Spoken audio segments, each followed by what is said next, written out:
고린도전서 1장 1절부터 2절까지 말씀입니다. 시작.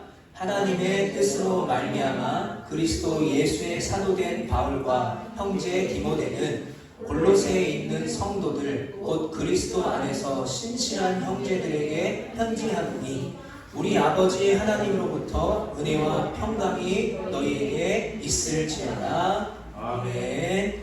할렐루야. 네, 오늘도 또 이 귀한 예배 공동체 또 하나님의 은혜가 있는 이곳에 함께하신 성도님들을 주님의 이름으로 환영하고 축복합니다.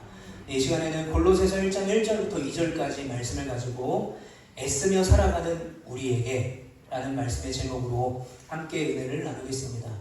여러분 지난 한 주 더딜지라도 반드시 응하리라 하신 하나님의 말씀을 붙들고 또 은혜 안에 잘 사셨습니까? 지난주에 선포된 하나님의 말씀으로 한 주간을 살았다면 오늘 이 말씀 애쓰며 살아가는 우리에게 하나님께서 하시는 그 말씀을 붙들고 한 주간도 말씀으로 승리하며 살아갈 수 있는 우리의 가정과 우리 자녀와 여러분들 더 우리 모두가 되시기를 간절히 축복합니다. 제가 살면서 대단한 건 아니지만 제 인생에서 이거는 참 잘하고 있다 라고 스스로 느끼는 것 중에 하나가 뭐냐면 해외 후원 아동을 섬기고 있는 것입니다. 비록 한 아이지만 제가 2020년부터 꾸준히 케냐의 한 어린이를 후원을 했어요. 그런데 이 케냐의 한 어린이의 가정이 이혼을 하게 되면서 그 마을 공동체를 떠나게 돼서 더 이상 그 도움을 받는 프로그램에 참여하지 못하게 되어서 이제 후원이 중단이 됐습니다. 그래서 그 주최 측으로부터 연락이 와서 최근에는 이 볼리비아에 사는 한 어린이를 제가 섬기게 되었습니다.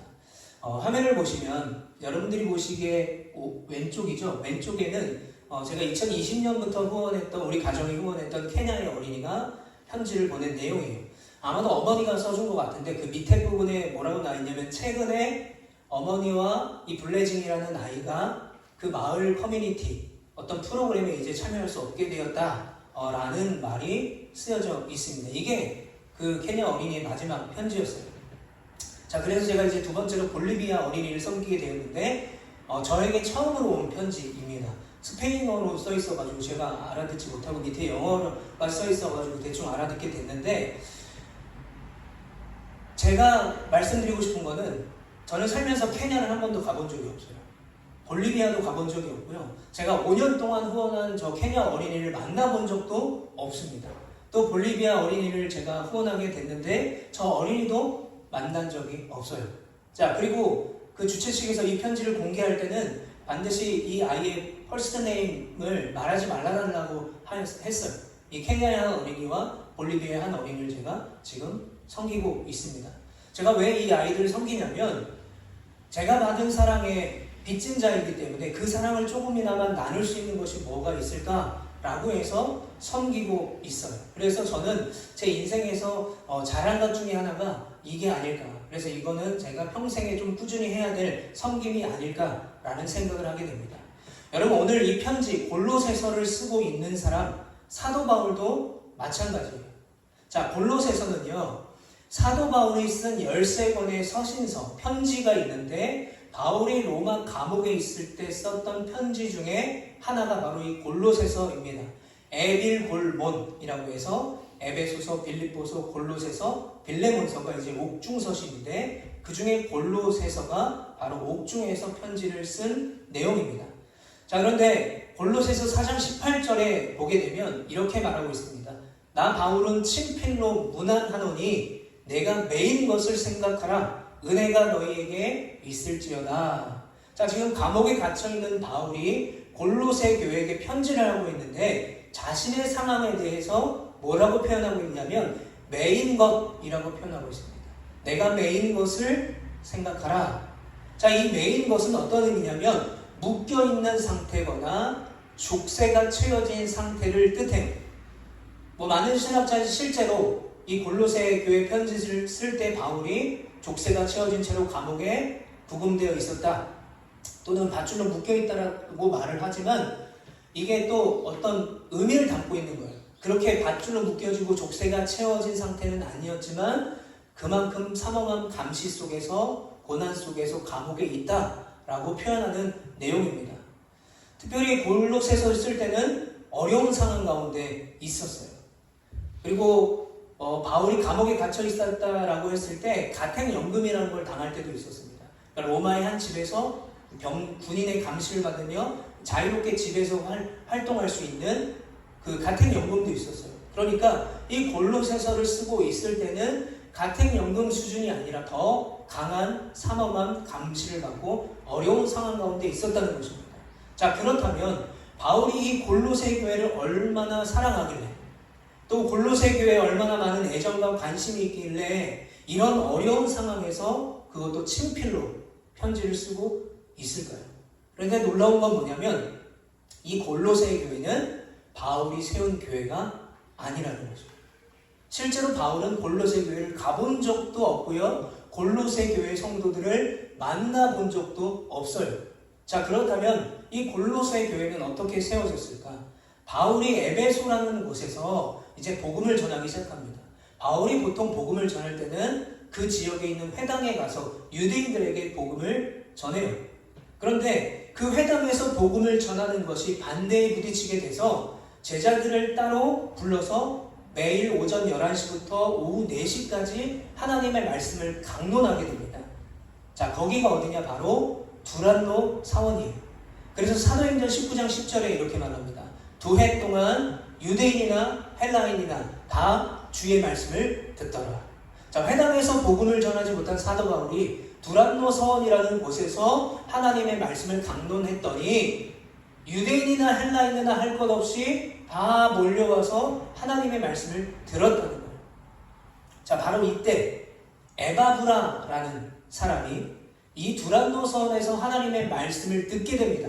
그리고 은혜를 받고 회심을 하고 자기의 고향인 골로새로 돌아가서 그곳에서 복음을 전하고 예배를 드리기 시작한 것이 바로 골로새 교회예요.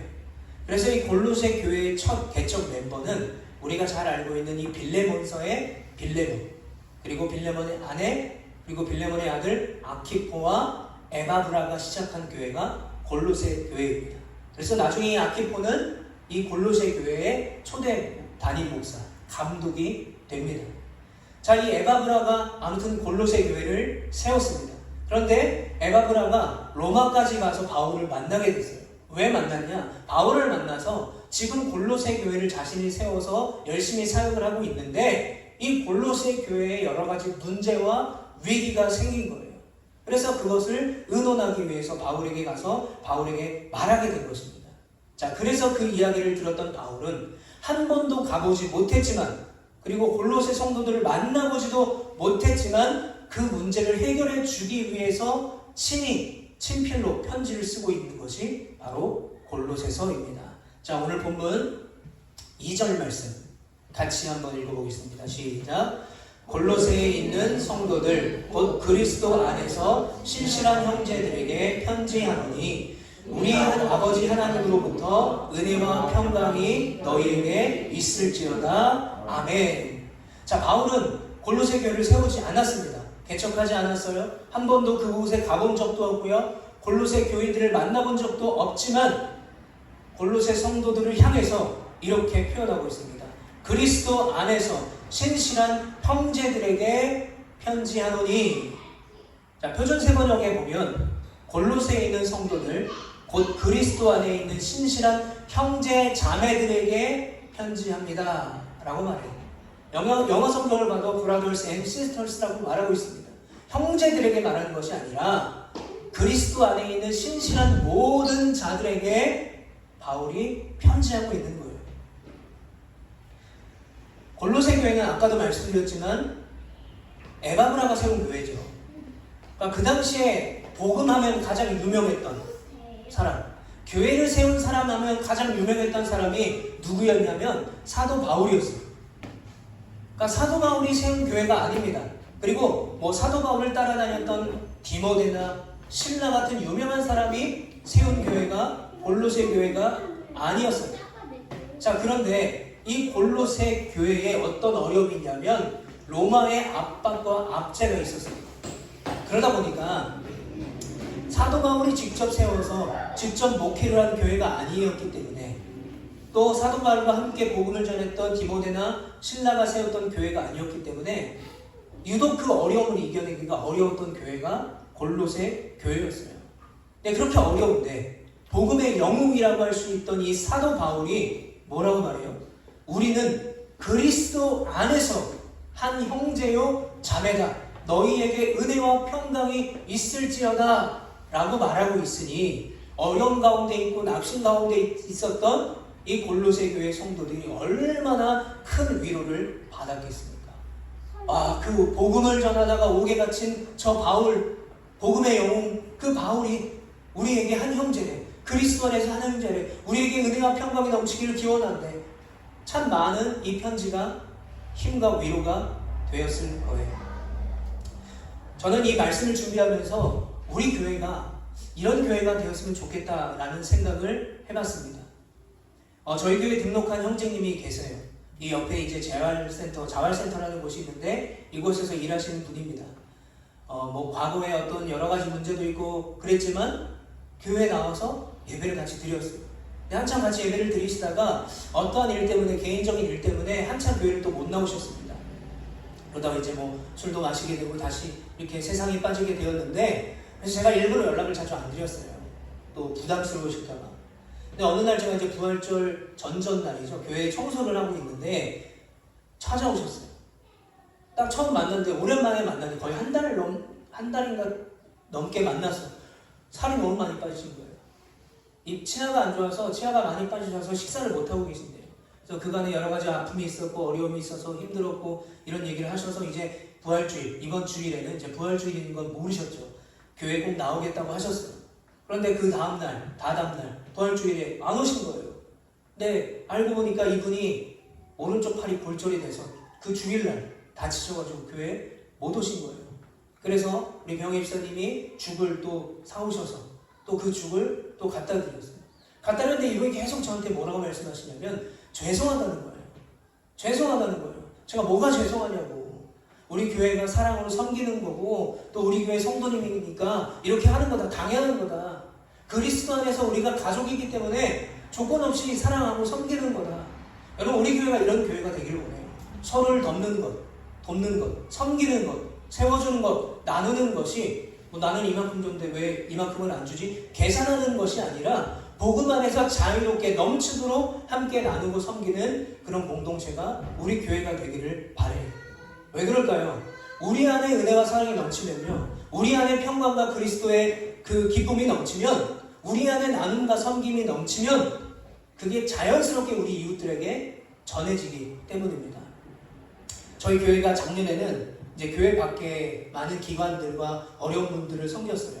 국내 이제 강원도에 수해가 났을 때, 그리고 미얀마에 지진이 났을 때 저희 교회가 헌금을 보냈고요. 또 베데스다라는 장애인 복지센터에 또 헌금을 보내기도 했습니다. 그리고 지금 계속해서 저희가 국외에 성경을 보급하는 원반이라는 팀에 후원을 하고 있어요. 그래서 올해는 우리가 교회 밖보다는 이제 교회 안에 있는 성도님들을 여러 가지로 섬길 수 있었으면 좋겠다라고 생각하면서 기도하고 있습니다. 그래서 혹시나 여러분들이 교회에 어떤 이런 섬김을 받거나 또는 어떤 교회에 어떤 사랑을 받으시면 부담스러워 하시는 것이 아니라 그리스도 안에 한 가족이고 한 형제요 자매니까 내가 이것도 누릴 수 있구나 감사하고 또 우리가 서로 그렇게 나누고 베풀 수 있는 그런 공동체가 되기를 축복합니다. 어떻게 가능할 수 있을까요? 세상에서는 가능하지 않아요. 10을 주게 되면 내가 더 받아야 되는 세상입니다. 손해보고 싶지 않은 세상이죠. 그런데 우리는 그리스도 안에 있기 때문에 아낌없이 주는 섬김과 사랑과 나눔이 가능한 거예요.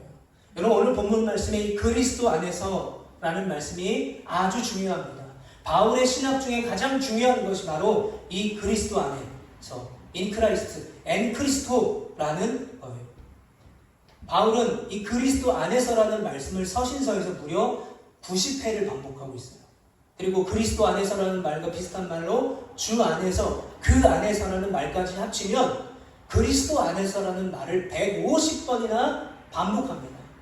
13개의 서신서 중에 바울이 그리스도 안에서라는 말을 왜 이렇게 반복하고 있을까요?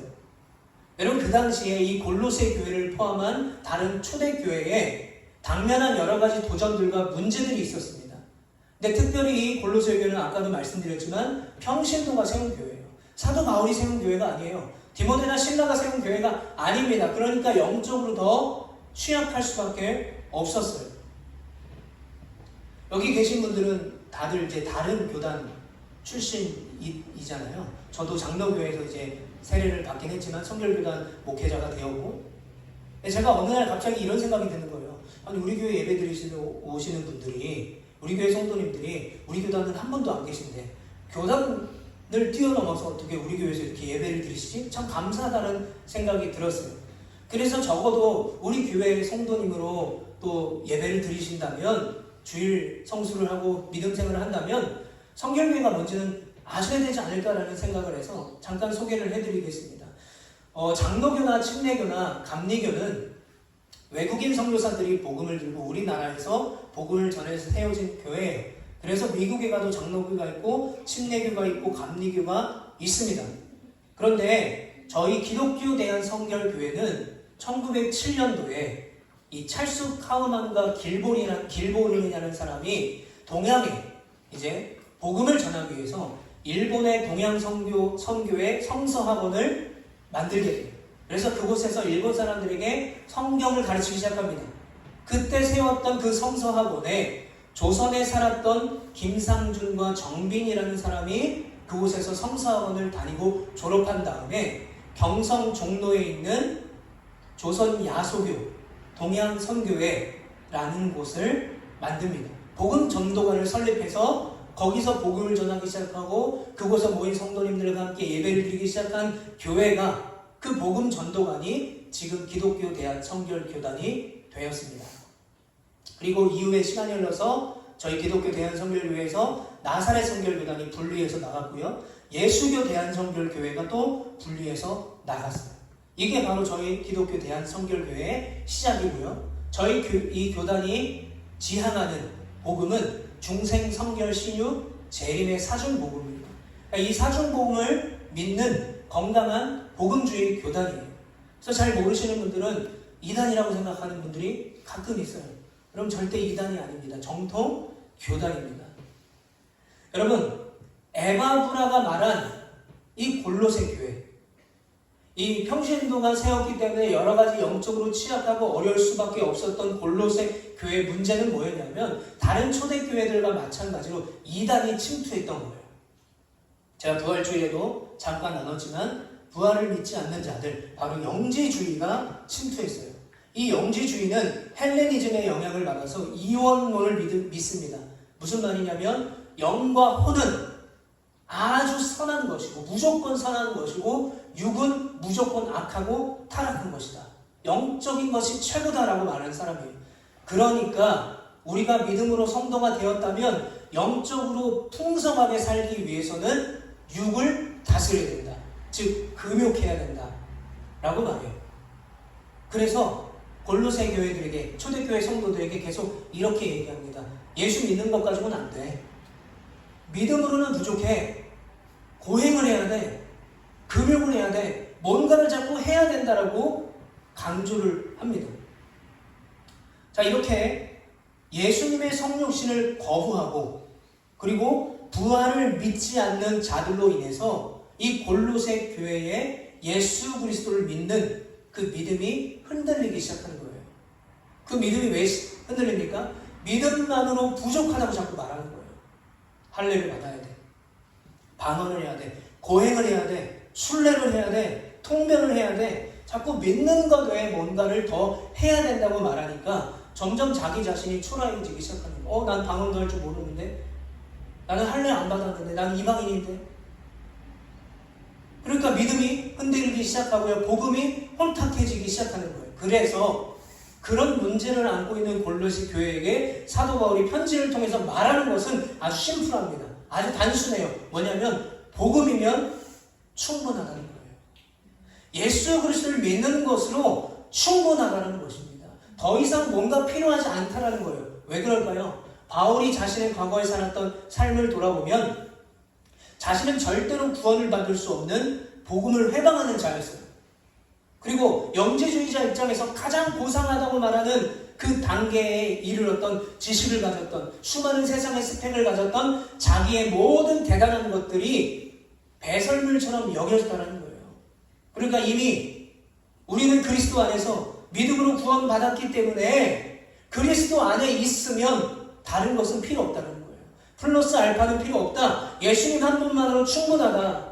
쓸데없는 소리를 하지 말라는 것입니다.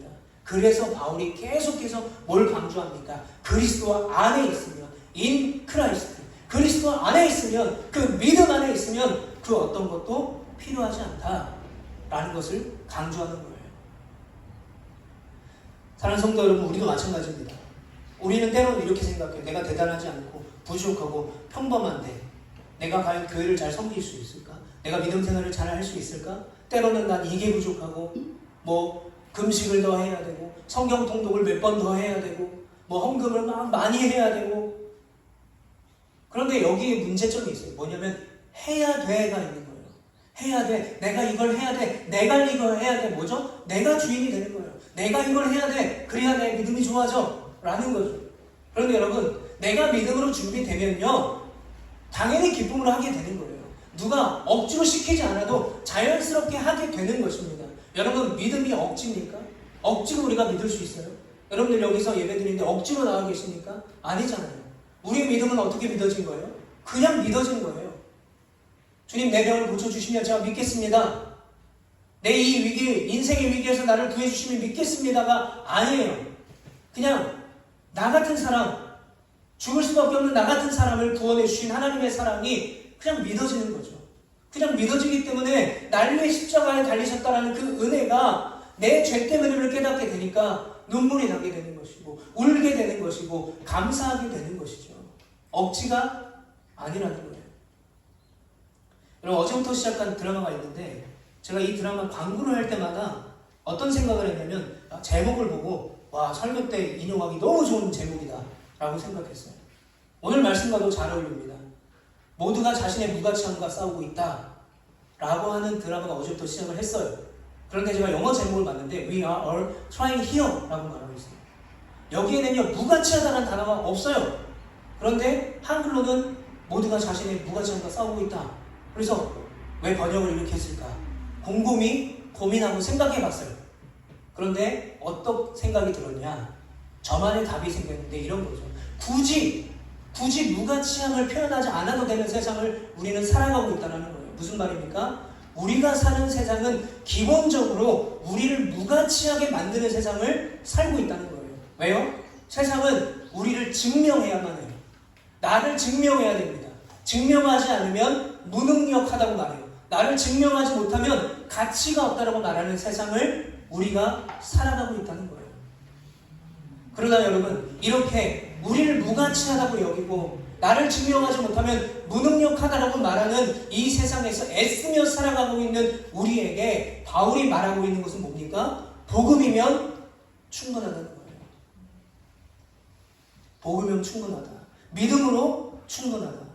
자, 그렇다면 바울에게는 어떤 이런 노력도 희생도 섬김도 애씀도 애통이 없기 때문에 그런 걸 경험해 보지 못했기 때문에 이렇게 쉽게 말할까요? 아니죠, 여러분. 여러분, 바울만큼 복음 위에 애통하고 애쓴 사람이 누가 있겠습니까? 바울만큼 복음 때문에 매를 맞고 위기에 처하고 고난 가운데 빠졌던 사람이 누가 있겠습니까? 그래서 바울은 지금 말하고 있는 것이 인간의 연약함과 애씀을 무시하는 게 아니라는 거예요. 그런데 중요한 건 뭡니까? We are all trying here. 어디에서 우리가 애를 쓰냐? 우리가 어디에서 지금 애를 쓰고 있느냐라는 거예요. 그걸 바울은 그리스도 안에서라고 말하고 있어요. 세상이 아니라 나의 무가치함을 욕하는 세상이 아니라 그리스도 안에서 애쓰라는 거죠. 그리스도 안에서 자유와 기쁨을 누리고 그리스도 안에서 만족과 평안을 누리고 그리스도 안에서 살아가라고 우리에게 말씀하고 있는 것입니다. 그래서 바울에게 있어서 이 애쓰는요 뭐예요? 이미 받은 은혜에서 나오는 삶 그 자체예요. 억지로 쥐어짜는 것이 아니라 보여주기 위해서 하는 것이 아니라는 것입니다. 사랑하는 성도 여러분, 그리스도 안에서 누리는 그 온전한 은혜, 그 놀라운 은혜가 우리에게도 있기를 간절히 축복합니다. 우리 본문 2절 말씀 한 번 더 같이 읽어보겠습니다. 시작. 골로새에 있는 성도들 곧 그리스도 안에서 신실한 형제들에게 편지하노니 우리 아버지 하나님으로부터 은혜와 평강이 너희에게 있을지어다. 아멘. 여러분, 사도 바울은 그리스도 안에서 복음을 신실하게 지켜나가고 있는 골로새 교회에게, 그러나 여러 위기에 처한 골로새 성도들에게 이렇게 권면하고 있어요. 은혜와 평강이 너희에게 있을지어다. 자, 한번 따라해 보겠습니다. 은혜와 평강이 너희에게 있을지어다. 아멘. 골로새 교회 한 번도 가보지 못했어요. 그 교회를 세운 교회도 아니에요. 그런데 은혜와 평강이 너에게 있을지어다 라고 축복하고 있어요. 그래서 제가 이 바울의 첫 인사, 은혜와 평강이 있을지어다 라는 이 첫 인사가 다른 바울의 서신서에 얼마나 나올까 검색을 해봤어요. 그랬더니요, 자, 이렇게 잘 안 보이시겠지만 너무 많아서 안 보여요. 바울이 쓴 13개의 서신서의 첫 인사에는 똑같이 반복되는 멘트가 있습니다. 바로 은혜와 평강이 있기를, 은혜와 긍휼과 평강이 있기를. 그런데 그게 어디서부터 오는 은혜다? 그리스도로부터, 주께로부터, 그리스도 안에서 은혜와 평강이 있기를 반복하고 있어요. 그래서 이 은혜와 평강은요, 그리스도 안에서라는 말과 연결이 되고 있습니다. 그래서 바울 서신 13권에서 마치 바울의 시그니처가 되는 것처럼 계속해서 반복하는 거예요. 그리스도 안에서 은혜와 평강이 넘칠지어다. 자, 그럼 어떻게 이게 연결이 될까요? 여러분, 우리가 그리스도 안에서 누릴 수 있는 것이 있어요. 그런데 그 중에서도 먼저 누려야 될 것이 있다는 거예요. 그게 뭡니까? 바로 은혜라는 거예요. 은혜. 우리가 그리스도 안에 있을 때 누릴 수 있는 것이 있는데, 그 중에서 우리가 가장 먼저 누려야 될 것은 은혜라는 거예요. 그리고 그 은혜를 입은 다음에 우리에게 오는 것이 긍휼과 평강이라는 사실입니다. 여러분, 우리가 수요일에 하박국 말씀을 나눴고, 지난 주일에도 하박국 2장의 말씀을 나눴는데, 하박국 3장에서 1장과 2장에서는 하나님을 원망하고 낙심하고 불평하고 자기가 원하는 기도를 기다리던 하박국이 3장에 가서는 갑자기 하나님을 찬양해요. 무화과 나뭇잎이 마르고 포도 열매가 없어도, 아무것도 없어도 난 여호와로 감사하고 즐거워하겠습니다. 그러면 어떻게 하박국의 고백이 이렇게 바뀌게 되었을까요? 이유는 간단해요. 은혜가 회복되었기 때문에 그래요. 은혜가 회복되니 그 안에 평강이 임하는 거예요. 기쁨이 임하는 거예요. 자신이 보지 못하는 것들을 보게 되는 거죠. 그래서 그리스도 안에 있으면 새로운 피조물이라, 이전 것은 지나갔으니 새롭다. 우리가 이제 새로운 것을 보고 새로운 것을 의지하고 바라볼 수 있게 되었다는 거죠. 하박국도 마찬가지입니다. 하박국이 성루에 거할 때, 기도의 자리에 거할 때, 끝까지 하나님을 바라봤을 때 의심과 불평과 낙심이 결국은 찬양과 감사로 바뀌었어요. 왜요? 은혜가 회복되었기 때문에. 그래서 여러분, 우리에게 먼저 그리스도 안에 누리는 이 은혜가 있어야 한다는 것을 기억하는 우리 모두가 되시기를 축복합니다. 은혜가 있어야 평강이 임해요. 그리고 그 평강이 결국은 찬양과 감사로 고백되어지는 것입니다. 우리가 하박국의 모습을 봐요. 하박국이 한 게 뭘까요? 남유다 여호야김, 그 마지막 왕에게 찾아가서 설득했습니까? 이러시면 안 됩니다. 더 이상 죄악에 거하시면 안 됩니다. 우리는 심판받습니다. 아니에요. 다른 선지서들은 왕에게 하나님의 말씀을 대언한 선지서들이지만 이 하박국은 그러지 않았어요. 그리고 바벨론에 홀로 쳐들어와서 막 바벨론과 싸웠습니까? 아니죠. 무릎으로 막 계단을 올라가며 고행하면서 40일 금식을 하고 성경 통독을 했어요? 아니에요. 하박국이 한 건 아무것도 없습니다. 대단한 거 한 게 없어요. 뭐 했어요? 그냥 성루를 지켰어요. 믿음을 지켰어요. 기도했어요. 그 은혜 안에 거한 것 뿐입니다. 그런데 그 은혜 안에 거했더니, 그 믿음 안에 거했더니 하나님이 그 은혜를 회복시켜 주신 거예요. 그러면 여러분, 그리스도 안에 있는 것이 먼저임을 기억하십시오. 그래야 은혜와 평강이 임하기 때문입니다. 제가 부교육자로 사역할 때 가장 힘든 설교가 있었어요. 뭐였냐면, 한 번은 이제 경찰서에 가서 설교를 하게 됐어요. 이게 다 여기 배지 같은 거 달고 계신 분들이라 되게 부담스럽더라고요. 또 제가 어려웠던 설교는 유치부 아이들 설교였어요.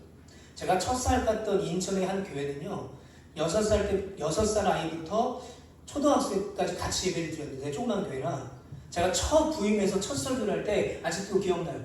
6살짜리 여자아이가 있었어요. 걔가 여기 앞에서 누워서 자고 있었어요. 제가 설교를 하고 있는데. 그리고 제가 또 가장 어려워하는 설교는 오후 예배 설교였어요. 왜냐하면 이제 맛있게 점심을 먹잖아요. 커피도 마시잖아요. 달달한 디저트도 먹잖아요. 이 당 스파이크가 오잖아요. 그리고 누적된 피로가 있잖아요. 말씀이 너무 달콤하잖아요. 잠을 주시는 하나님의 은혜가 있잖아요. 그래서 너무 졸린 거예요. 저는 막 열심히 지금도 땀나냐, 땀을 삐질삐질 흘면서 막 설교를 하고 있는데 조시는 거예요. 주무시는 거예요. 근데 가만 보면 이렇게 강대상이 높은 곳에 있으니까 다 보여요. 누가 줬는지, 누가 주무시는지. 근데 대부분 조는 분들을 보면 오전에 열심히 봉사하신 분들이에요. 열심히 주방 봉사하시고요. 열심히 교사하시면서 아이들과 막 씨름하고 섬겼던 분들이 오후 예배 오셔가지고 주무시고 계시는 거예요. 그때 이런 생각이 들죠. 아유, 얼마나 피곤하셨어요. 주중에도 일하시고 또 교회 와가지고 또 일하시고 얼마나 피곤하셨으면 저렇게 조실까 주무실까 이해가 되기도 하지만 이런 생각이 들어요. 목회자로서 뭐가 중요한데, 무엇이 중요한데.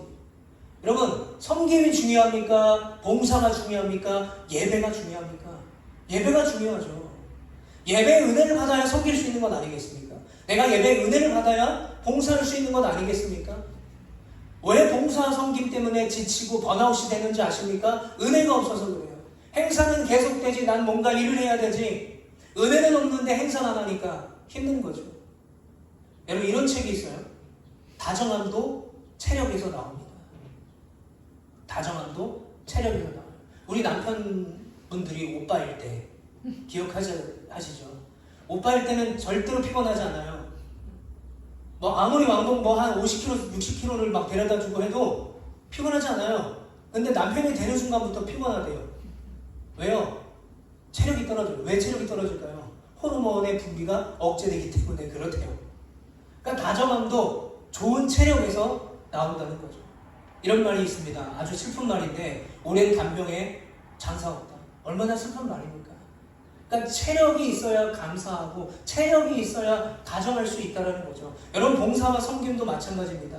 나눔도 마찬가지예요. 은혜가 있어야 할 수 있는 거예요. 그러므로 은혜가 먼저입니다.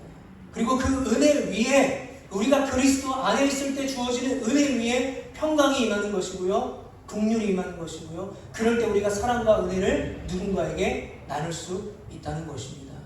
여러분, 오늘도 나를 증명해야만 하는 세상에서 애를 쓰며 살아가고 있는 우리들에게 필요한 것은 뭘까요? 바로 하나님의 은혜인 줄 믿습니다.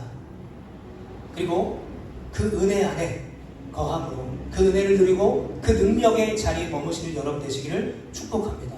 바로 그때 하나님께서 우리에게 은혜 위의 평강을, 은혜 위의 사랑을, 은혜 위의 놀라운 하나님의 기적을 베푸실 것을 믿습니다. 여러분, 한 주간 이 말씀을 붙들고 살아가도록 그리스도 안에서 은혜와 평강이 넘치는, 승리의 기쁜 소식이 넘치는 우리의 모든 가정과 우리의 자녀들과 우리의 교회가 되기를 예수 그리스도 이름으로 간절히 축원합니다. 우리 시간 들은 말씀을 기억하면서 같이 함께 찬양하기 원합니다. 내가 너를 지명하여 불렀더니 너는 내 것이다. 오늘도 나를 내 것이라고 말씀하시고 내 안에 거하라고 말씀하시는 주님 앞에, 주님, 내가 그리스도 안에 거하겠습니다. 그 안에서 은혜와 평강을 누리겠습니다. 결단하는 이 시간 되기를 원합니다. 우리 함께 찬양하겠습니다. 나의 안에 거하라, 나의 안에 거하라, 나는 내 하나님이니 모든 환난 가운데 너를 지키는 자. 두려워하지 말라, 두려워